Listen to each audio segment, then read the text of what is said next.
Witajcie w kolejnym odcinku. Tym razem bierzemy na warsztat anime, co się zowie Cowboy Bebop. Z okazji premiery serialu aktorskiego Cowboy Bebop na Netflixie postanowiliśmy zrobić ranking złoczyńców z tego anime. W tym materiale będą spoilery, także ostrzegam. Nie zwlekając, przejdźmy do konkretów. Chciałem, żeby to zestawienie było możliwie jak najbardziej obiektywne, dlatego nie kierowałem się tylko i wyłącznie swoimi osobistymi preferencjami, ale postanowiłem podejść do sprawy w sposób bardziej szczegółowy, jeżeli można to tak określić. A zatem na początek kilka kwestii technicznych. W tym zestawieniu znalazły się tylko postacie, które można uznać za prawdziwych złoczyńców. To znaczy, że nie uwzględniłem takich bohaterów jak na przykład Raint Selonias oraz MPU, którzy mimo dopuszczania się czynności uznawanych za łamanie prawa, nie są w sumie negatywnymi postaciami. Dlatego nie załapali się do rankingu. Pominąłem też pobocznych bohaterów, pomniejszych złoczyńców i łowców nagród, którzy w jakiś sposób przeszkadzali głównym bohaterom. Niektóre postacie będą też zgrupowane po kilka osób, dlatego że ich działalność w jakiś sposób się ze sobą łączy. Dobra, teraz metodologia. W tym zestawieniu brałem pod uwagę kilka aspektów, za które przyznawałem punkty. Po pierwsze, zakres działalności przestępczej. Wyodrębniłem 3 kategorie. Drobna przestępczość, tutaj dawałem od 1 do 3 punktów. Zagrożenia planetarne, czyli takie, które mają miejsce tylko na jednej planecie, od 4 do 6 punktów. Oraz terroryzm międzyplanetarny, który może mieć konsekwencje dla większej części wszechświata. I tutaj od 7 do 10 punktów. Po drugie, zło, ale przede wszystkim samoświadomość danego złoczyńcy, a raczej świadomość bycia złym. Chodzi o to, że te postacie, które świadomie czynią zło i zdają sobie sprawę z konsekwencji swoich czynów, są wyżej oceniane. Po trzecie, cele, motywacje oraz misja danego złoczyńcy. Od najbardziej błahej do najszlachetniejszej. Po czwarte, kompetencje i skuteczność. Czyli mam tutaj na myśli inteligencję, organizację, wpływy, planowanie działań oraz skuteczność ich realizacji. I po piąte, poziom trudności w starciu z załogą Bebopa. Czyli jak bardzo Spike, Jet, Fi, Ed i Ain musieli się natrudzić, żeby pokonać danego złoczyńcę. Także mamy 5 kategorii i w każdej jest do zdobycia maksymalnie 10 punktów. Teraz wreszcie możemy przejść do rankingu, skoro już znamy zasady oceniania. Także zaczynajmy. Miejsce 16. Domino Walker. Dealer grzybków halucynogennych, za którego wyznaczono nagrodę 1 200 000 wulongów za handel nielegalnym towarem. Zakres działalności przestępczej to drobna przestępczość, oceniłem na 2 punkty z uwagi na to, że mimo wszystko to handel narkotykami w pomniejszych mieścinach na Marsie, więc aż taka drobna przestępczość to nie jest, ale duża też nie. Zło 4 punkty, ponieważ on wie, że te grzybki mogą wywołać niepożądane skutki, a mimo to i tak para się tym zajęciem. Nie wydaje się też bardzo przejęty, gdy dowiaduje się, że ktoś dosłownie umarł ze śmiechu za sprawą jego towaru. No i cele i motywy są raczej standardowe, czyli chęć łatwego wzbogacenia się, także daje 4 punkty. Kompetencje, skuteczność. No z jednej strony całkiem nieźle mu idzie to dealowanie, ale on nie wydaje się zbyt inteligentną osobą. Chodzi po ulicach normalnie, także jest łatwym celem dla swoich wrogów i w ogóle jest taki nieogarnięty. Także ode mnie 3 punkty. Poziom trudności w starciu z załogą Bebopa. Dałem 2 punkty, ponieważ on zostaje złapany tak jakby przez Eda i Aina, a oni tak średnio musieli się starać, żeby to zrobić, w sensie na skutek pewnych okoliczności i dzięki szczęściu oni go łapią. I chociaż on finalnie oszukując Eda uwalnia się, to nie da się ukryć, że nie było to zbyt trudne, żeby okłamać zakręconą 13-latkę, więc też bez przesady z tą jego przebiegłością. Jego wynik to 15 punktów. Miejsce 15. Abdul Hakim. Seryjny złodziej zwierzaków domowych, który tym razem wykradł z laboratorium bardzo cenne zwierzę, jakim jest Ain, czyli pies nadany, którego chce sprzedać. Nagroda wyznaczona za Hakima to 8 milionów wulongów, więc wcale nie tak mało. Przejdźmy do jego punktacji. Zakres działalności przestępczej. Nadal to jest drobna przestępczość, ale dałem 3 punkty, ponieważ po pierwsze, skoro wyznaczyli za niego 8 milionów wulongów, to musiał sporo tych zwierząt nakraść. A po drugie wykradł bardzo cennego psa, także już mamy jakiś wyższy poziom tego zwierzęcego kidnappingu. Zło. 5 punktów, dlatego że on jest bardzo wredny. Na przykład gdy ktoś go lekko trąca w barze i go za to jeszcze przeprasza, on zgniata karalucha, wrzuca go do alkoholu i zmusza tę osobę do wypicia tego trunku. Jest też agresywny, ucieka się do przemocy i zastraszania, na przykład jeżeli chodzi o doktora, który zrobił mu operację plastyczną. Także cele. 4 punkty, no bo podobnie tak jak w przypadku Domino Walkera, jemu też zależy głównie na pieniądzach. Kompetencje, skuteczność. 4 punkty. Skoro wyznaczyli za niego dosyć wysoką nagrodę, to znaczy, że był jednak skuteczny, jeśli chodzi o ten przestępczy proceder. Jest też gotowy do sporych poświęceń, jeśli chodzi o osiągnięcie swoich celów, ponieważ żeby zmylić swój trop, przychodzi operację plastyczną, która zupełnie zmienia jego wygląd. Nie wiem, czy gra była warta świeczki, ale nie sposób nie docenić jego poświęcenia, jeżeli chodzi o zapobiegnięcie złapaniu.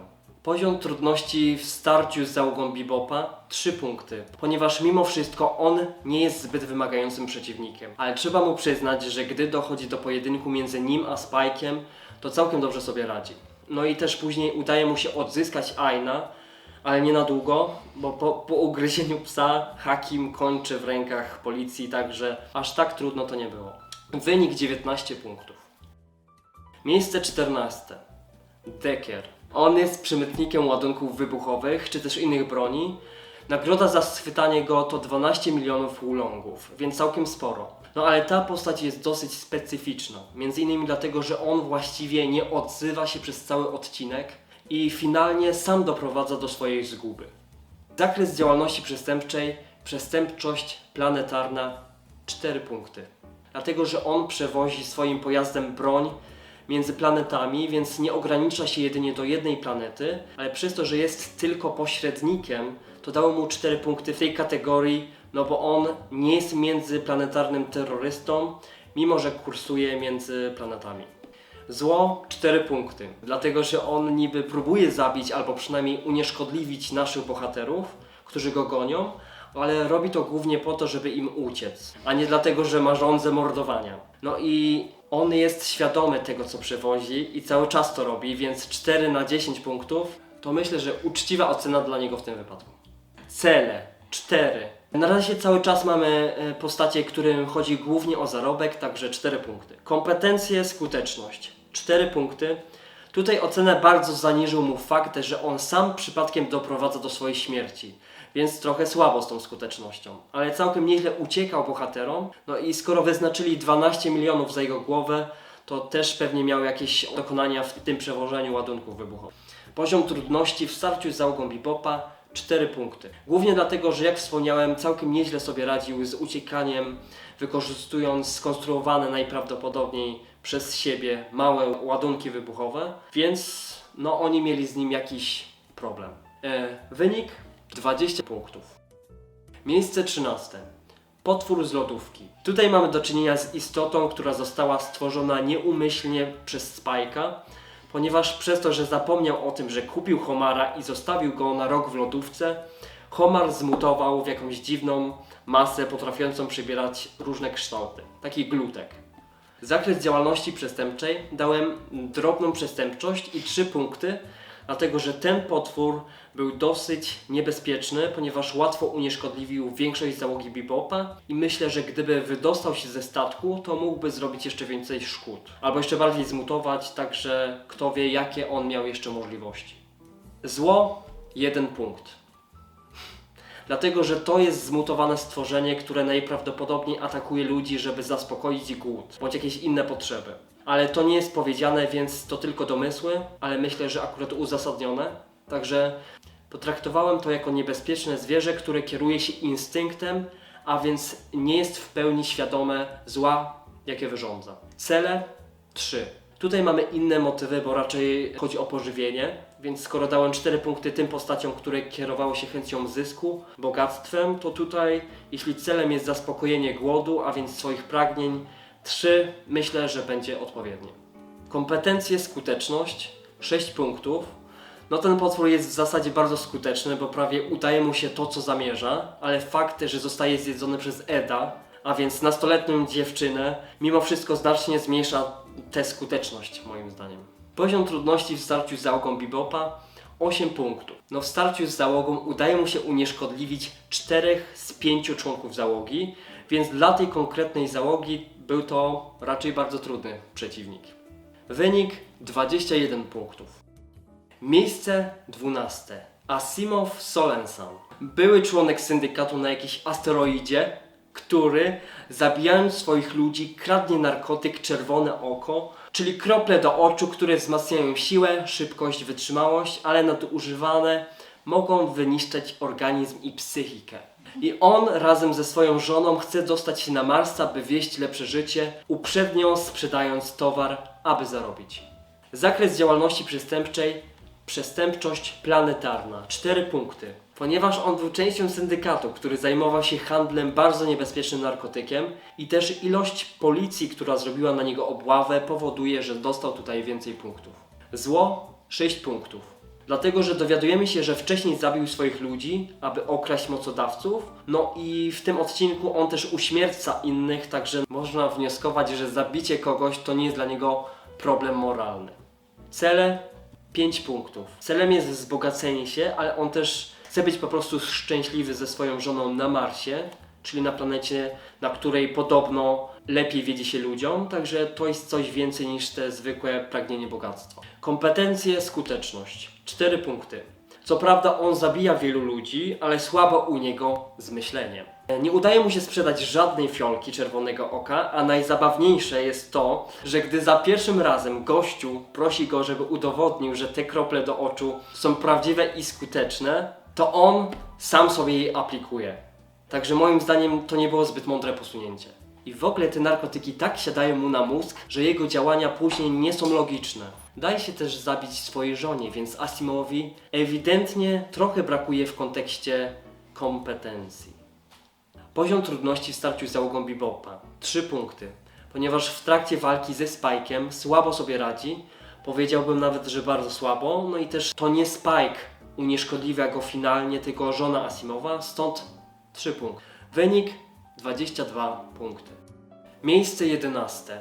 Teddy Bomber, czyli przestępca podkładający bomby w kształcie pluszowych misiów. Wysadza puste wieżowce. Zakres działalności przestępczej: przestępczość planetarna 4 punkty. Wysadza duże budynki, więc teoretycznie stwarza poważne zagrożenie, tym bardziej, że kto wie, jaką on bombę mógłby jeszcze stworzyć, w sensie o jak dużej sile rażenia. Także rozmach jest jakiś.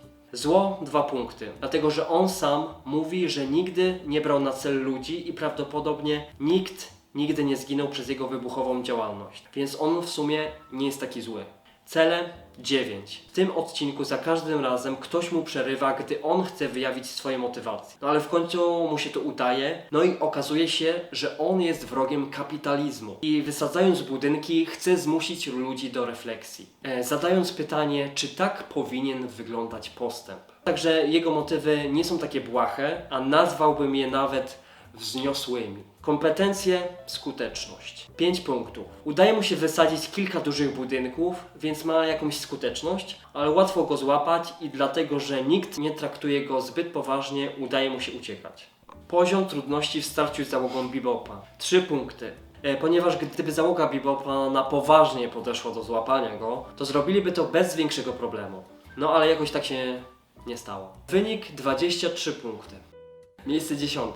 Piraci hakerzy George Herman Root. Grupka 3 piratów hakerów, którzy infekując wirusem statki innych ludzi, sprzedają później to, co znajdą na ich pokładach. Zakres działalności przestępczej: drobna przestępczość 3 punkty. Mimo że posługują się bardzo niebezpiecznym komputerowym wirusem, to wykorzystują go tylko do kradzieży, więc tak mało ambitnie trochę. Zło 6 punktów, ponieważ członkowie tej grupy wiedzą, co robią, no i mają gdzieś konsekwencje swoich działań, a ich przywódca George wydaje się odczuwać dużą satysfakcję z tego, co robi. Cele 4 punkty. Tutaj kolejny raz mamy do czynienia z podobną motywacją, czyli pieniądze. Kompetencje, skuteczność 6 punktów. Są dobrymi hakerami i udaje im się to, co sobie zaplanowali, a też nie wiemy, ile statków już tak okradli, więc nie jest źle. Poziom trudności w starciu z załogą Bebopa 5 punktów. Udaje im się początkowo zainfekować Bebopa, więc sprawiają jakąś trudność bohaterom. No ale przez działanie własnego wirusa sami giną. Także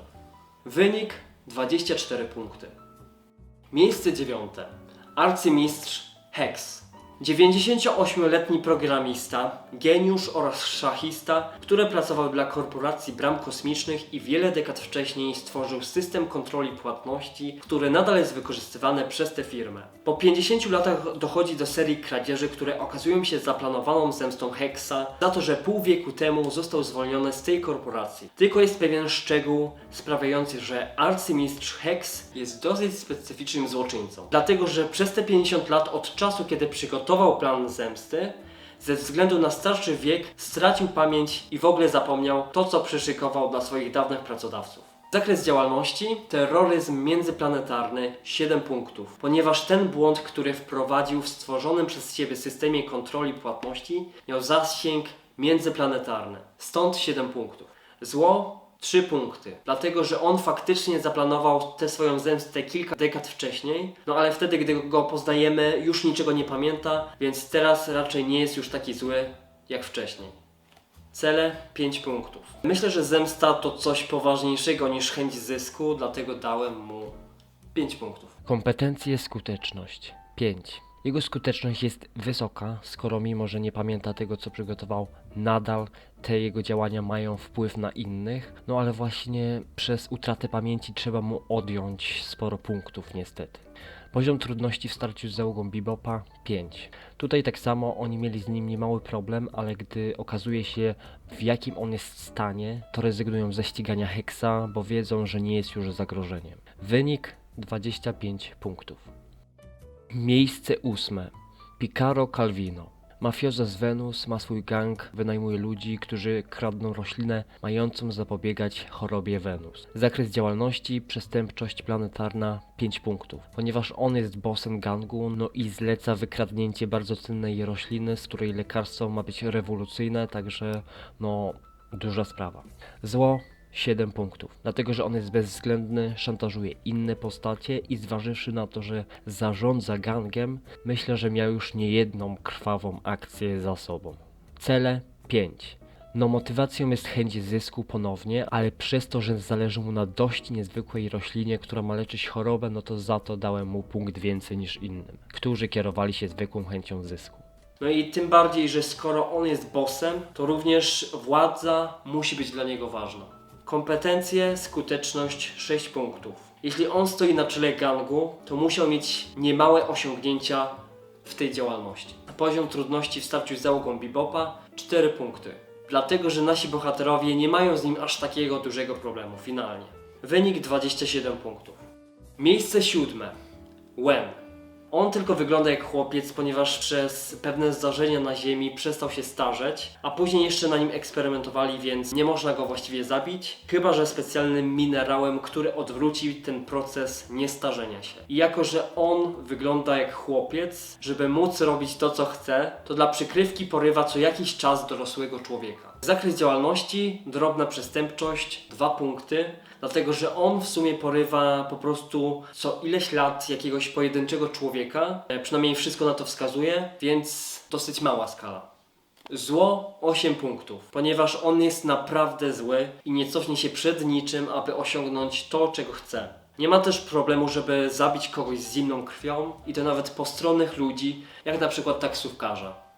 Cele 3 punkty, dlatego że mimo wszystko jego motywacje są dosyć błahe. W sensie on chce po prostu grać na harmonijce w barach i żeby zachować pozory potrzebuje fejkowego opiekuna. Może ma jeszcze jakieś inne motywacje, ale ich można się jedynie domyślać, zważywszy, że Wen żyje w ciele chłopca od kilku dekad. Kompetencje, skuteczność 9. On jest bardzo skuteczny, w końcu robi to, co robi przez kilkadziesiąt lat, więc 9 punktów. Poziom trudności w starciu z załogą Bebopa 6. Spike miał z nim spore problemy. Dopiero wtedy, gdy dowiaduje się, co może go zabić, udaje mu się go pokonać. Wynik 28 punktów. Miejsce 6. Szalony Piero Tonho. Chyba najstraszniejsza postać w całej serii. On jest obiektem eksperymentów, które miały na celu stworzenie idealnego zabójcy. No ale jak to zwykle bywa, eksperyment wymknął się spod kontroli i zaczął zabijać ludzi. Ciekawym aspektem tej postaci jest to, że on boi się kotów, co ma związek z jego przeszłością, także koty jednak są niezastąpione w pewnych sytuacjach. Zakres działalności: przestępczość planetarna 4 punkty. Dlatego, że on jest idealnym zabójcą i zabija każdego, kogo spotka na swojej drodze. W końcu krążą o nim legendy, ale z anime wynika, że on głównie bierze na cel osoby powiązane z tymi eksperymentami, które na nim przeprowadzano. Więc Tongpu ma duże możliwości, ale wydaje się, że jeszcze nie wykorzystane w pełni. Zło 5 punktów, dlatego że on dopuszcza się zbrodni głównie dlatego, że eksperymenty w jakiś sposób uszkodziły mu psychikę, więc trudno powiedzieć, w jakim stopniu on świadomie czyni zło. Jest określany jako ktoś o mentalności dziecka, ale nie da się ukryć, że sporo zła wyrządził, więc 5 punktów myślę, że są uzasadnione. Cele 5 punktów. Głównie to zemsta i chęć mordowania każdego, kto się nawinie. Kompetencje, skuteczność 9 punktów. On ma w zasadzie ogromną skuteczność, ponieważ dowiadujemy się, że każdy, kto go spotkał, zginął, więc do czasu pojedynku ze Spike'iem miał 100% skuteczność w tym, co robił. Poziom trudności w starciu z załogą Bebopa 7 punktów. To był bardzo trudny przeciwnik, niewrażliwy na pociski, więc Spike musiał się natrudzić w walce z nim, ale zostaje pokonany przez ogromnego robota zwierzaka, więc no. Wynik 30 punktów. Miejsce 5. Uday Taksim i Fat. Uday Taksim to członek europejskiego syndykatu, natomiast Fat to były partner Jeta, który okazuje się zdrajcą i wspólnikiem Udaya. I to właściwie przez niego Jet traci w przeszłości rękę, ale to Uday zostaje o to oskarżony i trafia do więzienia. Po wielu latach, gdy Uday wraz z innymi więźniami ucieka, Fat chce mu w tym pomóc, ale musi najpierw zapobiec złapaniu Taksima przez Jeta.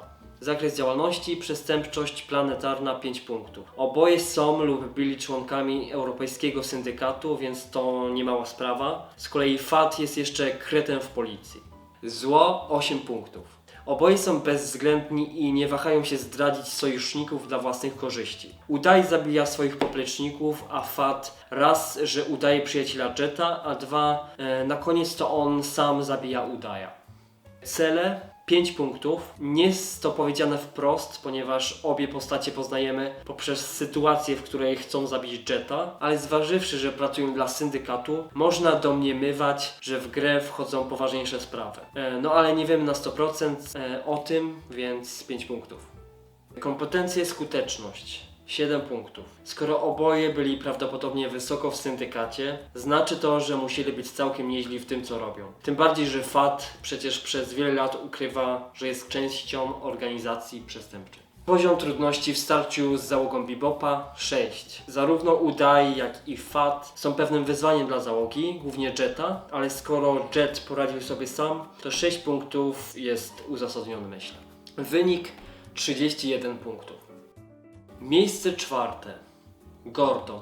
Właściciel kasyna Złoty Samorodek, w którym Fai ma duży dług. Gordon prowadzi nielegalny biznes i jest w posiadaniu specjalnego żetonu, tak naprawdę mikrochipa z programem deszyfrującym kodołamaczem. Zakres działalności: przestępczość planetarna 6 punktów. Głównie dlatego, że on prowadzi nielegalne interesy pod przykrywką legalnego biznesu, więc ma możliwości. Co prawda ten kodołamacz jest poszukiwany przez policję międzyplanetarną, ale Gordon go najprawdopodobniej nie wykorzystał, więc dlatego dałem mu 6 punktów, bo wszystko wskazuje na to, że on skupia się głównie na jednej planecie.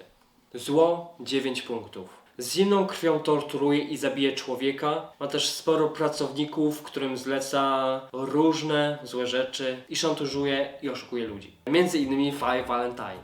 Cele 6 punktów. Znów chęć zysku i władza, ale tym razem stawka jest większa, bo chodzi o program deszyfrujący, który może złamać każdy kod, więc przydatna rzecz. I w nieodpowiednich rękach może narobić zamieszania i to dużego, więc rozmach też tutaj jest. Kompetencje, skuteczność 7 punktów. Udaje mu się ukrywać nielegalną działalność, jest bezwzględnym liderem i świetnie radzi sobie w przestępczym świecie, więc całkiem.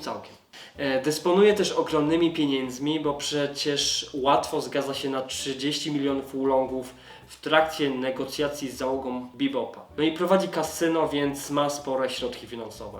Poziom trudności w starciu z załogą Bebopa 6 punktów. Dlatego, że biorąc pod uwagę jego możliwości, jeżeli chodzi o sprzęt, statki bojowe i broń, to jest mocarny. No a że ginie od własnych rakiet, to trochę Spike i załoga mieli łatwiej. Wynik 34 punkty. A teraz podium. Miejsce trzecie. Maria Twinkle Murdoch. Jedyna kobieta w zestawieniu. Maria Murdoch to liderka ekoterrorystycznej grupy zwanej Kosmicznymi Wojownikami, którzy walczą o ochronę środowiska i zagrożone gatunki w całym wszechświecie, a przede wszystkim o szczura morskiego. Podobno ta organizacja była kiedyś nieszkodliwa, ale od kiedy kilka lat wcześniej kierownictwo przejęła Murdoch, stali się groźniejsi niż niejedna mafia. Tak przynajmniej mówi Jet. No i żeby zmienić nastawienie ludzi do ochrony przyrody, są gotowi rozprzestrzenić wirusa, który jest groźny tylko dla gatunku ludzkiego, nazywa się małpy interes. Nagroda wyznaczona za nią to aż 25 milionów ulongów, czyli bardzo dużo. Druga najwyższa nagroda za przestępcę w tym anime. Ta jej grupka jest złożona z jej synów, nie wiadomo czy to są jej biologiczne dzieci, ale nazywają ją mamą.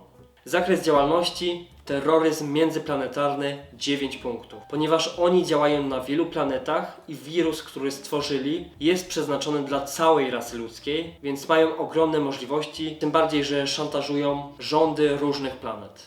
Zło 9 punktów, dlatego że ona jest naprawdę zła. Gdy na przykład rozkazuje swoim synom rozstrzelać wielu ludzi w restauracji, to w tym czasie śmieje się i zaczyna tańczyć. Także widać, że czerpie z tego przyjemność. Z serialu można też wywnioskować, że ona karze swoich synów za niepowodzenia i zmienia ich w małpy tym wirusem. Także nawet dla rodziny nie ma żadnej litości. Cele 7 punktów. No jej celem jest ochrona morskich szczurów, ale też ogólnie całej przyrody, więc nie chce pieniędzy czy czegoś w tym rodzaju. Kompetencje, skuteczność 7 punktów. Ona jest bardzo skuteczna, w końcu porywa naukowca, zmusza go do stworzenia wirusa, później szantażowała rząd planety i oni byli skłonni zgodzić się na jej postulaty. Ona musi mieć też ogromne dokonania, skoro chcą za nią 25 milionów ulongów. Poziom trudności w starciu z załogą Bebopa 4 punkty. Dlatego, że pomimo, że ona wydaje się dobrym strategiem i dzierży despotyczną władzę, jeśli chodzi o swoich synów i nimi steruje, tak żeby utrudniali zadanie załodze Bebopa, to Spike jedynie podrzuca jej fiolkę z wirusem do kieszeni, także no nie napracował się za bardzo. Ale nie da się ukryć, że po pierwsze Maria, nie robiąc właściwie nic, uwalnia się z rąk załogi Bebopa, a po drugie Fai ma później problem z tymi rakietami z wirusem, które Murdoch wystrzela w kierunku planety, no ale nadal trochę łatwo dała się unieszkodliwić Spike'owi. Wynik 36 punktów. Miejsce drugie. Rosny Spangen, Dr. Londes. Haker w śpiączce, który za pomocą fikcyjnego doktora Londesa pierze mózgi ludziom. Propaguje pozbycie się ciał, tworzy sektę oczyszczenie, które zachęca do samobójstw. Za niego wyznaczona jest najwyższa nagroda w anime, czyli 38 milionów ulongów. Zakres działalności: terroryzm międzyplanetarny 8 punktów. Dlatego, że dzięki telewizji on może dotrzeć właściwie do każdego, kto ma telewizor, więc zasięg jest ogromny, międzyplanetarny. Zło 6 punktów. Dlatego, że on czyni zło raczej świadomie, ale podkreślam raczej, ponieważ leży w śpiączce, także nie wiadomo w jakim stopniu jego umysł jest w pełni świadomy. Cele 8 punktów. No jego cele motywacji są całkiem wzniosłe, bo chce, żeby ludzie doświadczyli takiej transcendencji jak on. I Spangen uważa też, że najgorszym osiągnięciem ludzkości jest telewizja ogłupiająca ludzi, więc ta motywacja nie jest wcale taka płytka. Kompetencje, skuteczność 9 punktów. Leżąc w śpiączce, udaje mu się stworzyć fikcyjną postać, własną sektę, której członkowie popełniają samobójstwa. Jest bardzo skuteczny i dobrze zorganizowany, jeśli można tak powiedzieć. Poziom trudności w starciu z załogą Bebopa 8. Fai i Spike mają z nim duży problem i dopiero Edwardowi z Jetem udaje się go unieszkodliwić. Wynik 39 punktów. A teraz czas na miejsce pierwsze.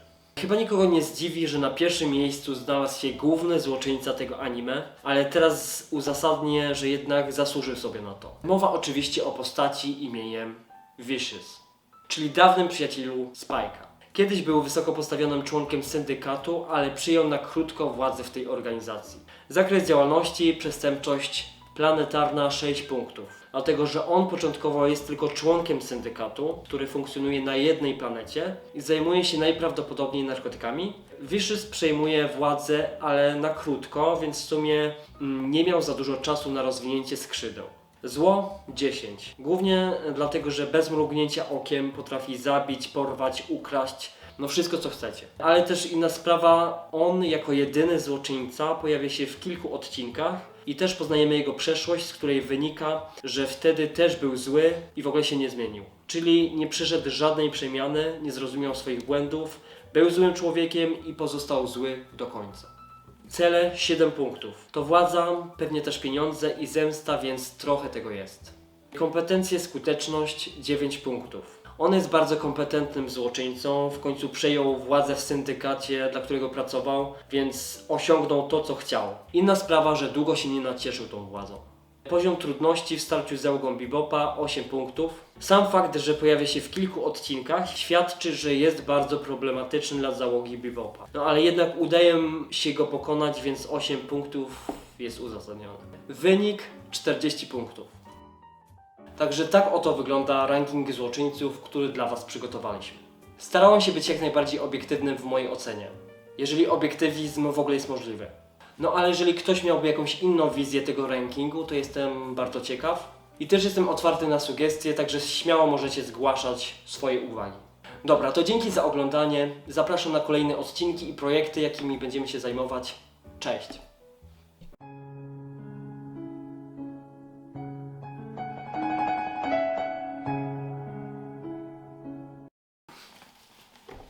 Teraz się bije. Nie w drodze mi się.